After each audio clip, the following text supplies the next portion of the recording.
और प्याज की परतों की तरह एक एक कर सारा सच सामने आएगा भारत पाकिस्तान युद्ध का। कम से कम सीडीएस जनरल अनिल चौहान ने सिंगापुर में पत्रकार के सवाल के जवाब में मोदी की तरह स्पष्ट झूठ तो नहीं बोला, कम शब्दों में बोलकर उन्होंने असली सच को उजागर नहीं होने दिया।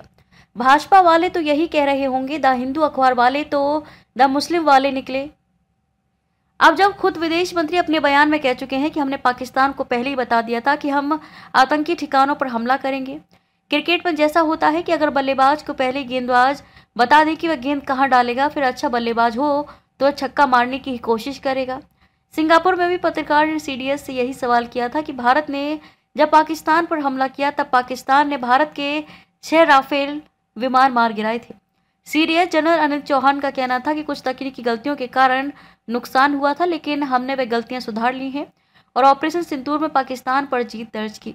ऐसा लग रहा है भारत के नेताओं ने पाकिस्तान को छोटा बच्चा समझकर जो हमला पहले से बताकर पाकिस्तान पर किया है। भारत को पता नहीं था कि पाकिस्तान का कोच चीन है और वह उसे लंबे समय से भारत से लड़ने की ट्रेनिंग और तकनीक सिखा रहा है। पूरी दुनिया में मोदी की वजह से भारत अपमानित हो रहा है और भारत के अधिकतम मोदी की चाटुकार मीडिया झूठी खबरें परोसने में लगी है। अब ऐसा लग रहा है कि पुलवामा की तरह इस बार भी मोदी पाकिस्तान को खराब फॉर्म से गुजार रहे खिलाड़ी की तरह समझ रहे थे। उसकी कंगालियत के कारण पुलवामा के समय अंतर्राष्ट्रीय क्रिकेट में गेंदबाजी करने वाले इमरान खान पाकिस्तान के प्रधानमंत्री थे और मोदी की उनसे गुपचुप माध्यम से बात होती थी, इसलिए मैच फिक्सिंग की तरह बालाकोट एयर स्ट्राइक भी फिक्स हो गई थी 2019 में, क्योंकि पाकिस्तान के प्रधानमंत्री इमरान खान भी जानते थे कि लोकसभा चुनाव के बीच भारत पाकिस्तान के शोर से भारत की जनता की देशभक्ति की भावना के जरिए 2019 का राजनीतिक विश्व कप यानी कि चुनाव जीतकर मोदी सरकार बनाने का पुरस्कार प्राप्त किया जा रहा है। भाजपा की मोदी सरकार और आरएसएस द्वारा रची साजिश के जरिए मोदी को लोग अनपढ़, गंवार और बेवकूफ़ समझते जरूर है, लेकिन मोदी बहुत चालाक, चतुर और होशियार है। थोड़ी खोज करने पर पुलवामा के पहले और बाद में अरबों खरबों रुपए का लाभ पाकिस्तान को मोदी ने कैसे पहुंचाए ये भी पता चल जाएगा। सीडीएस जनरल अनिल चौहान की तरह मोदी पत्रकारों को मौका ही नहीं देते सवाल पूछने का। ना रहेगा बांस और ना बजेगी बांसुरी के सिद्धांत पर चलते हैं मोदी, इसलिए पत्रकार वार्ता नहीं करते और ऐसे आयोजनों से भी बचते हैं जहां पत्रकार उनसे सवाल पूछकर सब बाहर निकालें।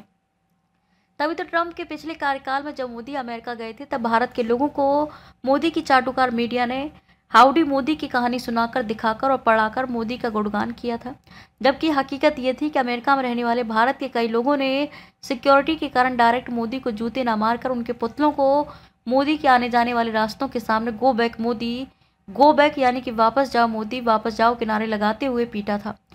सवाल यह है कि मोदी को इतने संवेदनशील मुद्दे पर क्या युद्ध और पाकिस्तान पर हमला करने की जल्दबाजी करने की जरूरत थी।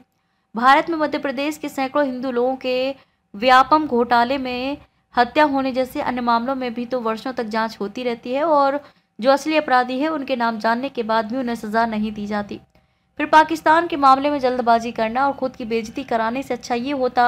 कि पहले उसके अपराध को पुख्ता सबूत के साथ दुनिया के सामने उजागर करते, तो भारत की जनता सहित दुनिया के तमाम देश और जनता भी मोदी सरकार की थू-थू करने के बजाय उनके साथ खड़ी होकर पाकिस्तान को सजा देने में सहायक होती।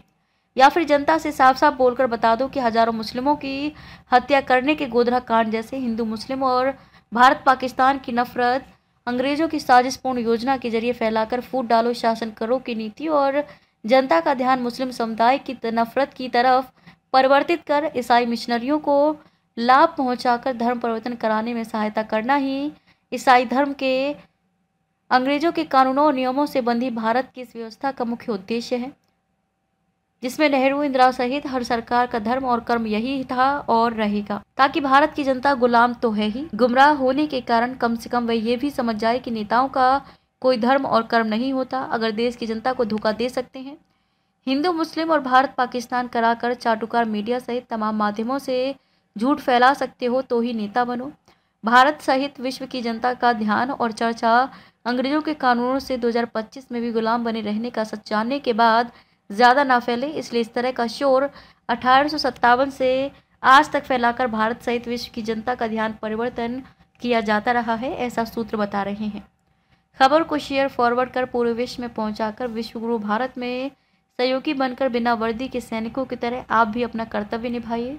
देश और दुनिया की ताज़ा और विशेष खबरों के लिए पढ़ते रहिए सैनिक गर्जना समाचार पत्र की खबरें। नमस्कार।